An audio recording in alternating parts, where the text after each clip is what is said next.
Magandang tanghali, bagong Pilipinas. Una sa ating mga balita. Tuluyan na ang pinaaresto sa NBI at PNP si Senador Ronald De La Rosa matapos na pagtibayin ng Korte Suprema ang ICC warrant laban sa kanya. Pagkukumpirma ng Department of Justice, may malinaw na lead ang law enforcement agencies sa kinaroroonan ng senador para ihain ang warrant sa kanya. Pagpapaalala ng ahensya sa mga tutulong sa senador para makatakas ito, may pananagutan na nila ito sa batas. Ang detalye ay hahatid ni Juan Antonio para sa 13 sa tanghali. The arrest warrant is enforceable.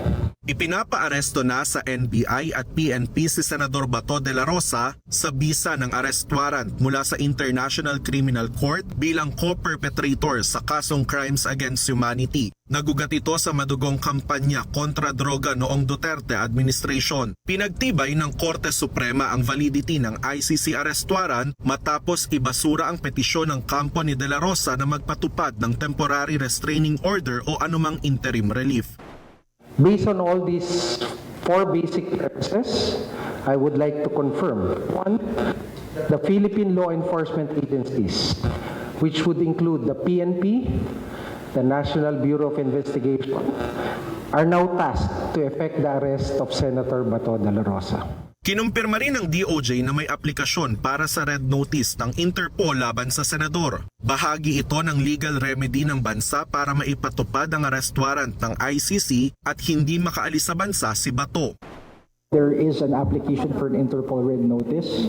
Of course, I mean, that is a remedy available to us, syempre, di ba? Ayon kay DOJ Acting Secretary Frederick Vida, malinaw na may lead ang mga law enforcement agencies na magpapatupad ng arrest warrant sa kinaroroonan ng senador.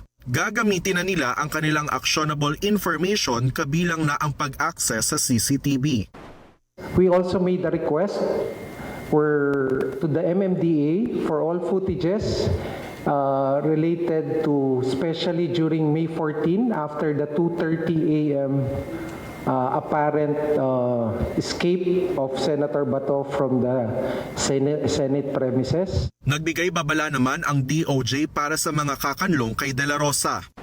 Those who might be aiding or abetting or helping Senator Bato evade the law, there are consequences. Alam natin na sa panuntunan ng rule of law may pananagutan. Kung nagtago, hindi lamang po sa mata ng batas ng Pilipinas, pati rin po sa batas ng ICC. Ayon naman kay former Senate President Franklin Drilon, kailangan ng lumutang ni Bato para ipaliwanag ang madugong oplantokhang noong panahon ni President Duterte. Ikinatuwa naman ng Office of the Solicitor General ang desisyon ng Korte Suprema na ibasura ang hiling na TRO ni De La Rosa. Ayon sa OSG, ang desisyon ng Korte Suprema ay patunay lamang na walang sapat na basehan para pigilan ang pagpapatupad ng arrest warrant mula sa ICC. Ipinunto kasi ng OSG na ang mga batas ay hindi ginawa para umiwas at tumakbo sa batas. Para sa totoong balita sa Bagong Pilipinas, Juan Antonio ng IBC para sa 13 sa tanghali, Congress TV.